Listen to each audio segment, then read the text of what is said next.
Bonjour, alors dans cette vidéo, on va voir le deuxième chapitre, c'est les critères de divisibilité. Alors là, on va voir 6 critères de divisibilité et on va voir aussi comment appliquer ces critères pour les autres nombres. Alors là, je commence avec le premier. Quand est-ce qu'un nombre est divisible par 2? Alors ça veut dire quoi un nombre est divisible par 2? C'est-à-dire si je mets une division euclidienne, je trouve que le reste égale à 0. Alors là, un nombre est divisible par 2 s'il est pair, c'est-à-dire s'il se termine soit par 0, soit par 2, soit par 4, soit par 6 ou bien par 8. Alors je vais donner un exemple. Alors par exemple là, 1426. Alors 1426 est divisible par 2. Pourquoi? Parce que tout simplement, il se termine par 6. 6 c'est un nombre pair. Donc le nombre tout entier est divisible par 2. Voilà, donc là c'est divisible par 2. Alors, je vais donner un autre exemple. Si je change juste 6 par un nombre impair, voilà, je prends le même nombre. Au lieu de 6, donc je pose n'importe quel nombre qui n'est pas égal ni à 0, ni à 2, ni à 4, ni à 6, ni à 8, par exemple 5. Alors, dans ce cas, n'est pas divisible par, donc n'est pas divisible par 2. Alors, ce critère-là, c'est très facile. Alors, il suffit de regarder le dernier chiffre du nombre. Alors, si c'est 0, 2, 4, 6 ou 8, c'est-à-dire un nombre pair, donc le nombre tout entier est divisible par 2. Sinon, donc n'est pas divisible par 2. Alors, pour le deuxième critère de divisibilité, c'est 3. Alors, quand est-ce qu'un nombre est divisible par 3? C'est la somme de 6 chiffres est divisible par 3. Alors, par exemple, je donne le nombre 623.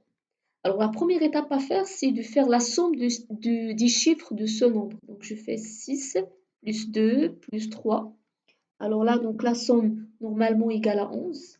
Et 11, donc là, n'est pas dans la table de 3. Donc, le nombre tout entier n'est pas divisible par 3. Alors, je le note. Donc, 11 n'est pas dans la table de 3. Voilà, donc dans la table de 3. Donc, le nombre tout entier n'est pas divisible par 3. Voilà. Alors, je donne un autre exemple. Par exemple, là, 912. Voilà. Alors, 912, je fais la somme 9 plus 1 plus 2.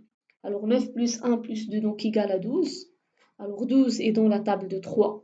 Donc là, dans ce cas, on va dire que c'est divisible par 3. Donc là, c'est dans la table de 3. Voilà.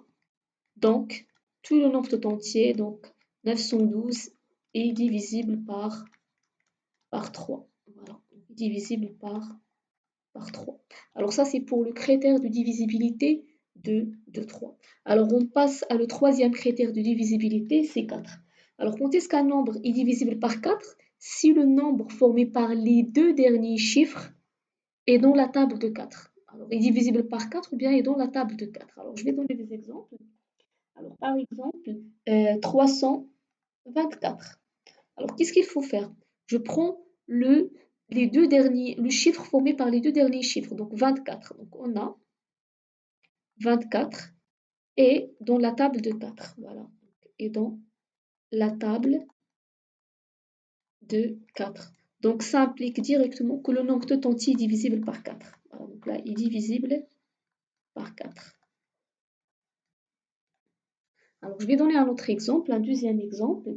Alors là, par exemple, euh, je vais juste changer 24 par 21. Voilà. Alors, 21 n'est pas dans la table de 4, donc je le note. Donc, on a 21, donc n'est pas dans la table de 4. Donc, automatiquement, le nombre n'est pas divisible par 4. Le nombre tout entier n'est pas divisible par 4. Alors là, je passe à le critère de divisibilité de 5. Alors celui-là, il est très facile. Il suffit que le nombre il se termine par 0 ou 5. Alors je donne n'importe quel nombre aléatoirement. Donc là, il se termine par 5. Voilà. Donc là, il est divisible alors par 5. Il est divisible par 5. Alors je donne un autre nombre. je prends le même nombre. Je change 0 par 5. Aussi là, donc, il est divisible par 5. Pourquoi? Parce qu'il se termine par 0. Alors, je prends le même nombre, je change par 1 par exemple. Donc là, n'est pas divisible par 5. Voilà. N'est pas divisible par 5. Pourquoi? Parce qu'il ne se termine ni par 5 ni par 0. D'accord? Voilà. Alors, un autre critère de divisibilité, c'est 9. Alors, pour le critère de divisibilité de 9, c'est la même chose que 3. Alors, il suffit de voir la somme des chiffres. Si c'est dans la table de 3, donc le nombre est divisible par 9. Sinon, donc le nombre n'est pas divisible par 9. Alors, je vais donner des exemples.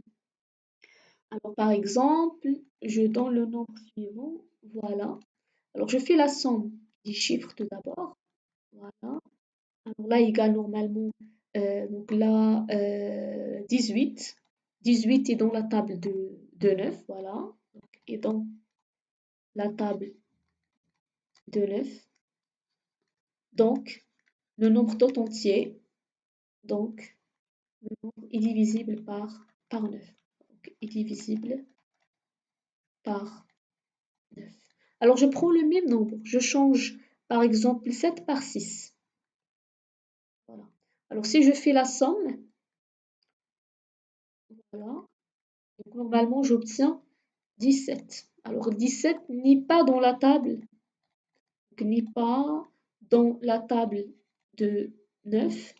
Voilà, dans la table de 9. Donc le nombre tout entier n'est pas divisible n'est pas divisible par, par 9. Voilà. Alors pour le critère de divisibilité de 10, c'est le plus facile parmi tous ces critères. Il suffit que le nombre se termine par un 0. Alors je prends n'importe quel nombre aléatoirement et je mets un 0 à la fin. Ce nombre est divisible par 10. Voilà. Donc là, est divisible par 10. Alors je prends le même nombre, juste je change le dernier chiffre avec n'importe quel chiffre. 1, 2, 3, 5, 6, 7, 9. Voilà, donc là n'est pas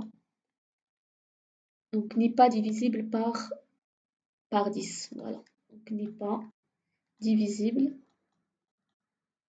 par, par 10. Voilà. Alors normalement, il suffit de bien maîtriser ces critères. C'est ces critères qu'il existe normalement, il n'y a pas d'autres critères. Mais si on a un autre nombre, par exemple, je donne un exemple. Quand est-ce que je peux savoir si un nombre est divisible par 6? Il n'y a pas un critère de divisibilité directement de 6, mais 6, je sais que 6, c'est quoi? C'est 2 fois 3. Alors, pourquoi un nombre soit divisible par 6? Il faut qu'il soit divisible par 2 et 3 en même temps. Alors, il faut que le nombre soit divisible par 2 et 3 en même temps. Alors, je vais donner un exemple. Alors, je vais donner un exemple qui combine normalement les deux critères. Voilà. Et on verra. Donc, 912. Voilà. Alors, 912 est divisible par 2. Pourquoi? Parce que c'est un nombre pair et se termine par 2. On a dit qu'un nombre pair, c'est se termine par 2, 4, 6, 8 ou bien 0. Voilà, donc là, il est divisible par 2 car c'est un nombre pair par 2. Voilà, car c'est un nombre pair directement. Voilà, donc c'est un nombre pair. Voilà. Alors là, je fais la somme des chiffres, pardon. Voilà. Donc là, c'est 12. Voilà. Donc, et dans la table de 3, dans la table de 3, donc le nombre tout entier est divisible par, voilà, donc est divisible par, normalement par 3. Alors, puisque le nombre est divisible par 2 et 3 en même temps, donc il est divisible par 6. Alors, je le note. Voilà, donc 912 est divisible par 2 et 3. Donc, 912 est divisible par 6. Voilà. Par, par 6. Voilà. Alors ça, c'est une remarque très importante à retenir. Alors, là, j'ai donné un exercice d'application. Alors, vous pouvez faire cet exercice. Vous pouvez vérifier pour ces exemples que j'ai donnés. Et bien sûr, il faut justifier à chaque fois pourquoi. Par exemple, pour 2, donc il faut dire que le nombre est pair. Pourquoi 6 paires? Parce que c'est terminé par exemple, 0, bien 2, bien 4, ou bien 6, 8. 3 ou bien 9, il faut faire la somme des chiffres. 4, il faut dire dans la justification parce que le nombre formé par les deux derniers chiffres, il faut le donner dans la table de 4. 5 parce que c'est terminé par 5. 10 parce que c'est terminé par 0. 5, 0 ou bien 5. Mais pour 10, et si le nombre il se termine par 0. Alors, vous pouvez faire cet exercice et m'envoyer votre rédaction dans les commentaires et je réponds à tout, normalement à toutes les questions. Voilà, donc je vous souhaite un très bon courage et à notre cours.